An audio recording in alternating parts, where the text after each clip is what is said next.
Hello everybody. तो आज हम लोग हिप जॉइंट डिस्कस करेंगे।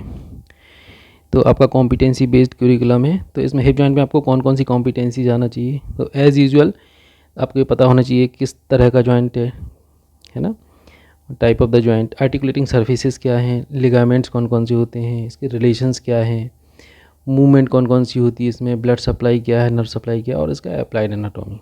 ठीक है, तो चलो हम लोग स्टार्ट करते हैं। इसका एक और नाम होता है सिनोनिम, इसको कॉक्सल जॉइंट भी बोलते हैं, है ना। कॉक्सल मतलब होता है क्या, हिप बोन, इसलिए इसका नाम है कॉक्सल जॉइंट। अब किस तरह का जॉइंट है, तो it is a synovial type of joint. सब टाइप क्या है साइनोबियल में भी, बॉल एंड सॉकेट, है ना, ball and socket variety of synovial joint. और ये मल्टी एक्सियल जॉइंट है, फ्रीली मूवमेंट होता है इसमें, ठीक है, इन ऑल डायरेक्शंस। फिर इसका फंक्शनल क्लासिफिकेशन क्या है,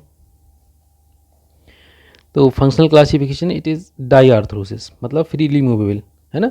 एक होता है स्लाइटली मूवेबल, एक होता है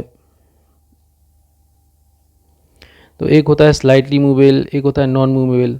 तो ये डाईआर्थरोसिस है, arthrosis it is freely movable. Okay, फिर इसके बाद आर्टिकुलेटिंग सर्फेसेस क्या क्या होती हैं इसमें, तो एक तो हेड ऑफ द फीमर और लोअर आर्टिकुलेटिंग सरफेस, और एक एसिटाबुलम, है ना, जो कि हिप बोन में होता है।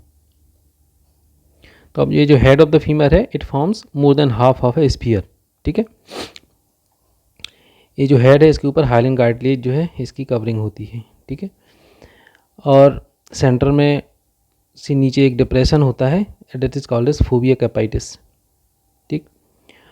और जो हिप बोन में जो कैविटी होती है, that is called as acetabulum, और the meaning of acetabulum is cup, derived from the Latin word.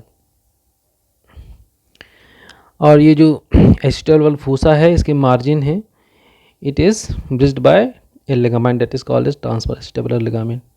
अब इसके फंक्शंस क्या क्या हैं, तो ये चूँकि वेट वेयरिंग जॉइंट है, that's why it is very strong joint. Locomotion का काम होना है, इसलिए it is a movable joint, ठीक है। अब factors responsible for the stability of the joint, कौन कौन से फैक्टर्स हैं, तो सबसे पहले तो एक तो डीप एसिटाबुलम है, ये जो एसिटाबुलर लेब्रम है it deepens the acetabular cavity. दूसरा स्ट्रॉन्ग लिगामेंट्स हैं, मसल्स हैं, है ना, और obliquity of the neck of the femur है, और एटमॉस्फेरिक प्रेशर। तो ये सब जो चीज़ें हैं दे forms this joint more stable,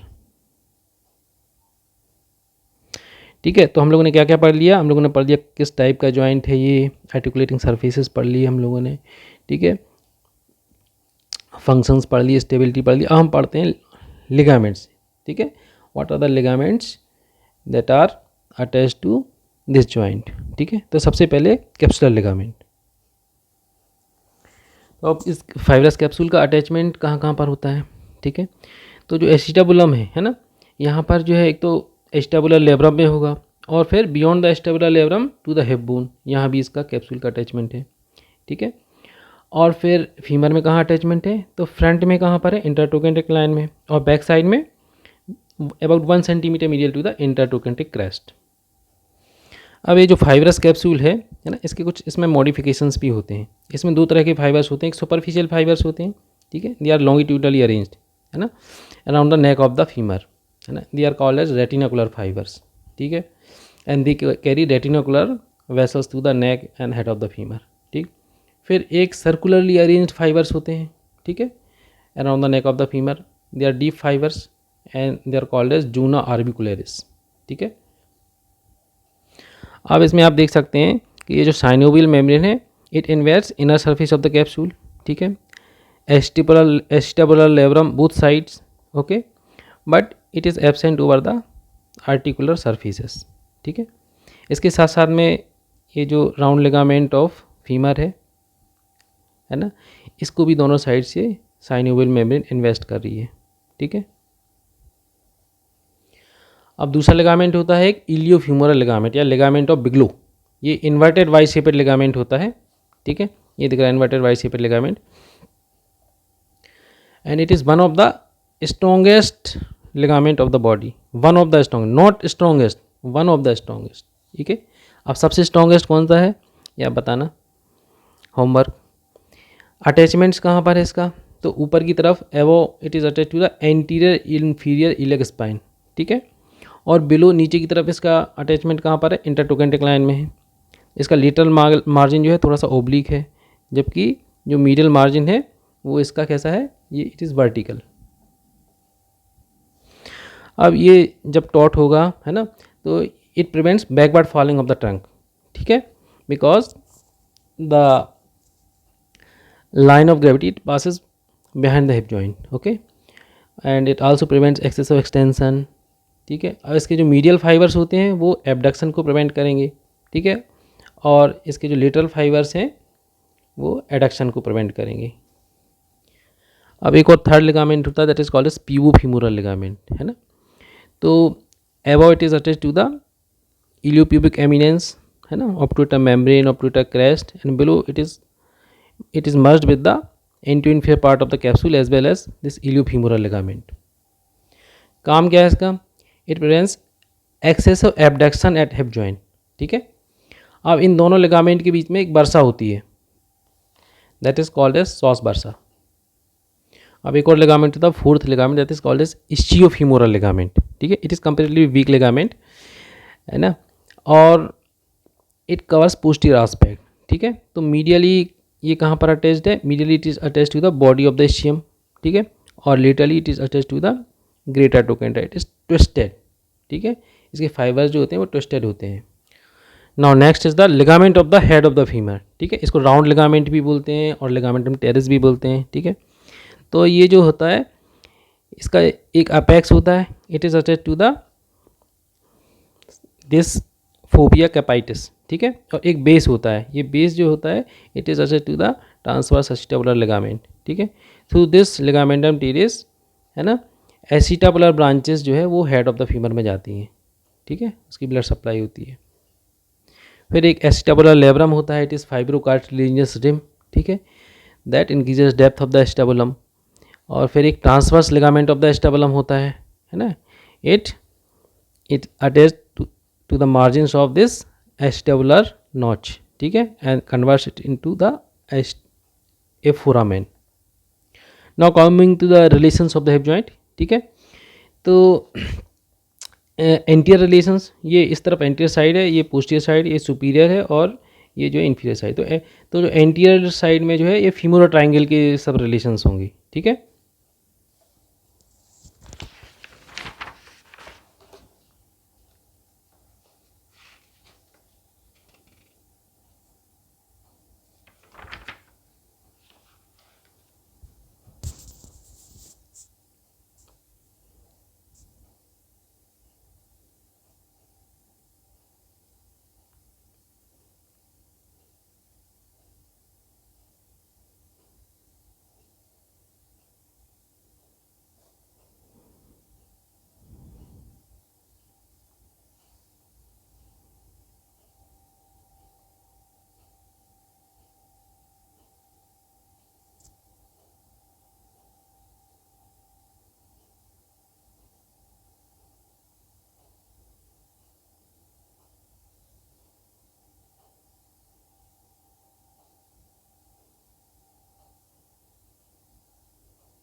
अब पोस्टीरियर रिलेशंस क्या है, पोस्टीरियर साइड में ग्लूटियल रीजन है, ठीक है। तो ये quadratus femoris muscle, obturator internus and its two gemelli, piriformis muscle, है ना, and they are covered by the gluteus maximum sciatic nerve, ये सब इसके पोस्टीरियर रिलेशंस हो गए। अब ये सुपीरियर रिलेशंस क्या है इसके हिप जॉइंट के, तो ये reflected head of the rectus femoris, ठीक है, and covered by the gluteus minimus muscle, and inferior it is related to the obturator externus muscle and some lateral fibers of the pectineus muscle। तो ये relations हो गए। अब blood supply क्या है इसकी, तो obturator artery, superior inferior gluteal artery, medial and lateral circumflex femoral artery, ये सब इससे इसकी ब्लड सप्लाई होती है। मेन सप्लाई इसकी मीडियल सर्कम्प्लेक्स फीमोरल आर्टरी है, ठीक है।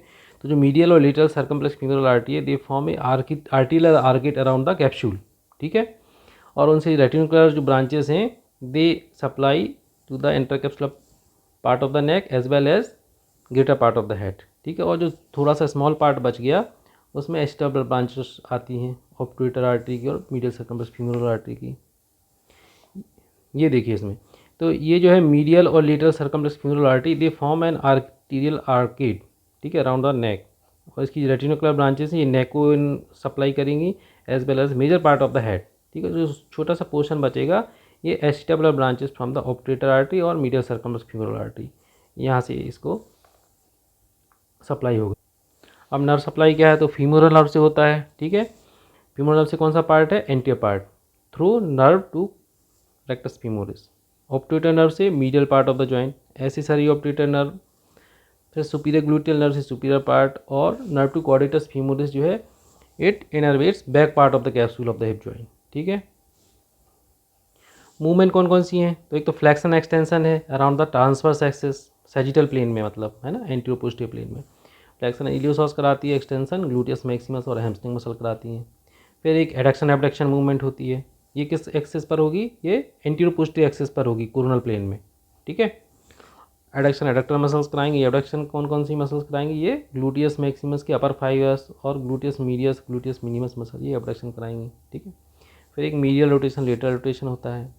मीडियल रोटेशन जो है ये एंटीरियर फाइवर्स होता है, ग्लूटियस मीडियस कराते हैं और ग्लूटियस मिनिमस कराते हैं, ठीक है। और लेटरल रोटेशन बहुत सारी मसल्स हैं, इसमें से obturator internus gemelli quadratus femoris piriformis gluteus maximus sartorius, ठीक है। और ये मीडियल लेटरल रोटेशन की जो एक्सिस होती है वर्टिकल एक्सिस होती है, that passes through the centre of the head and later condyle. फिर इसके बाद एक सर्कमडक्शन, ये सारी मूवमेंट मिला दो तो सर्कमडक्शन, ठीक है। Now coming to the applied anatomy. तो हिप जॉइंट की जो डिसीजेज होती हैं एज के अकॉर्डिंगली है ना, एज वाइज को हमने कैटेगराइज किया है। तो सबसे पहले क्या है, 0 to 5 years of age group जो है, तो इसमें मोस्ट कॉमनली कंजेनाइटल डिसलोकेशन होता है हिप जॉइंट का, because due to failure of development of the upper part of the acetabulum, ठीक है। तो इसकी वजह से वो बच्चा है थोड़ा सा लचक लचक के चलेगा, that is called as lurching gait, ठीक है। इसमें टेंडन टेस्ट पॉजिटिव होता है और टीबी भी होती है बच्चों में, हिप जॉइंट की कॉमन है। ये दूसरी कंडीशन, दूसरा जो है एज ग्रुप है वो 5 to 10 ईयर्स ऑफ एज है, तो इसमें पर्थीस डिसीज होती है, दैट इज कॉल्ड सीडोकॉक्सेल्जिया, ठीक है। इसमें क्या होता है, जो हेड ऑफ द फीमर है उसका डिस्ट्रक्शन और फ्लैटनिंग होने लगती है, ठीक है। और इसकी वजह से जॉइंट कैविटी में स्पेस बढ़ जाता है, एक्सरे में वो दिख सकता है। फिर तीसरा एज ग्रुप होता है वो 10 to 20 ईयर्स वाला, इसमें कॉक्सावेरा नाम की एक डिसीज़ होती है। तो नॉर्मली जो होता है, जो नेक सेफ्ट एंगल है वो एडल्ट में 120 डिग्री होता है और चिल्ड्रन में 150 डिग्री होता है, लेकिन कॉक्सावेरा में क्या होता है, जो नेक सेफ्ट एंगल है वो रिड्यूस्ड हो जाता है। फिर आफ्टर 40 ईयर्स, है ना, तो इसमें ऑस्टियोआर्थराइटिस कॉमन है। ये क्या है, it is non inflammatory degenerative disease, मतलब इन्फ्लेमेशन नहीं हो रहा है, डिजनरेशन हो रहा है, एज रिलेटेड है, ठीक है। स्टिल और ओल्ड एज की बीमारी और क्या हो सकती है इसमें, तो फ्रैक्चर नेक फीमर है ना, उसमें जो है जरा सा भी गिर गए बोन डेंसिटी कम हो जाती है, तो 40 to 60 ईयर्स और एबव 60 ईयर्स, तो इसमें fracture neck femur it is common. तो ये फ्रैक्चर नेक फीमर जो है ये इसके कुछ टाइप्स हैं, 3 जगह से हो सकता है। अगर हेड के जस्ट नीचे से हो गया इसको सब कैपाइटल बोलते हैं, है ना। ये सबसे डेंजरस होता है, क्यों, क्योंकि जो रेटिनाकुलर वेसल्स आ रही हैं ना उसमें वो सबसे ज़्यादा डैमेज हो जाती हैं, इसकी वजह से non vascular necrosis of the head of the femur हो जाती है, ठीक है। ये मोस्ट डिवास्टेटिंग है। दूसरा, अगर सेंटर से फ्रैक्चर हुआ है तो इसको सर्वाइकल फ्रैक्चर नेक फीमर बोलते हैं, अगर बेस से हुआ है तो उसको बेसल फ्रैक्चर नेक फीमर बोलते हैं। अब हिप जॉइंट का डिसलोकेशन भी हो सकता है, तो 2 तरह का हो सकता है, या तो कंजेनाइटल होगा या एक्वायर्ड होगा, ठीक है। अब कैसा भी हो, या तो पोस्टीरियर डिसलोकेशन हो सकता है, दैट इज़ मोस्ट कॉमन, है ना, इसमें सियाटिक नर्व इंजरी हो जाती है। फिर जो लेस कॉमन है वो एंटीरियर है, और रियरली एक सेंट्रल डिसलोकेशन भी होता है। अब इस डिसलोकेशन को असेस करने के लिए कुछ टेस्ट होते हैं, ठीक है। उनमें से पहला है ये नीलाटन्स लाइन। नीलाटन्स लाइन क्या होती है, अब आप अपनी खुद की बॉडी में एज्यूम कीजिए कि जो एंटीरियर सुपीरियर स्पाइन है, ठीक है, तो एंटीरियर सुपीरियर स्पाइन से लेकर के इस्चियल ट्यूबरोसिटी, मतलब जिस पर आप बैठे हुए हैं, तो उन दोनों के बीच में अगर एक लाइन ड्रॉ करेंगे, ठीक है, तो वो लाइन जो है जो ग्रेटर ट्रोकेंटर है ना, वो उसके जो है हाईएस्ट पॉइंट से पास करेगी। लेकिन अगर हिप डिसलोकेशन हो गया है, ठीक है, जॉइंट का डिसलोकेशन हो गया है, तो जो ग्रेटर ट्रोकेंटर का टिप है उस लाइन से पास नहीं होगा, वो डिस्प्लेस हो जाएगा। फिर एक होती है सेंटेंस लाइन। सेंटेंस लाइन क्या होती है, इसमें होता है जो lower border of neck of femur है, ठीक है, it is in continuation with the upper border of the obturator foramen, ठीक है, कंटिन्यूस कर्व लाइन होती है। फिर एक शूमेकर्स लाइन होती है, ये क्या होती है, तो जो एंटीरियर सुपीरियर इल स्पाइन है, ये एंटीरियर सुपीरियर स्पाइन है, ठीक है, और ये टिप ऑफ द ग्रेटर टोकेंटर है। इन दोनों को अगर हम एक लाइन से मिलाएंगे तो ये लाइन ऊपर की तरफ अगर हम बढ़ाएंगे तो मान लो ये अम्बलाइकस है, तो ये अम्बलाइकस के ऊपर से पास होगी। लेकिन अगर डिसलोकेशन हो गया हिप जॉइंट का तो ये या तो अम्बलाइकस से पास होगी या उसके नीचे से पास होगी, तो ये शूमेकर्स लाइन होती है। ऐसे सेंटेंस लाइन में भी ये कर्व लाइन ये डिस्टर्ब हो जाएगी। फिर एक ब्रायंट्स ट्रायंगल है ना, तो इसको थोड़ा सा समझना पड़ेगा, थोड़ा सा आपको एज्यूम करना पड़ेगा कि suppose you are in supine position, ठीक है। अब आपका जो ASIS है ना, एंटीरियर सुपीरियर स्पाइन, वहाँ से एक वर्टिकल लाइन खींचेंगे, ठीक है। फिर एक ग्रेटर टोकेंटर जो है वहाँ से एक हॉरिजॉन्टल लाइन खींचेंगे, ये दोनों लाइन मिल जाएंगी, ठीक है, और एक ओब्लिक लाइन इन दोनों को मिला देगी, ठीक। तो जो हॉरिजॉन्टल लाइन जो ग्रेटर टोकेंटर से खींची थी, ठीक है, अगर वो कम हो जाती है ना, तो इसका मतलब होता है अपवर्ड डिस्प्लेसमेंट हो गया ग्रेटर टोकेंटर का। और अगर ये ओब्लिक लाइन है ये कम हो जाती है तो इसका मतलब होता है एंटीरियर पोस्टीरियर डिस्प्लेसमेंट हो गया है ग्रेटर टोकेंटर का, ठीक है।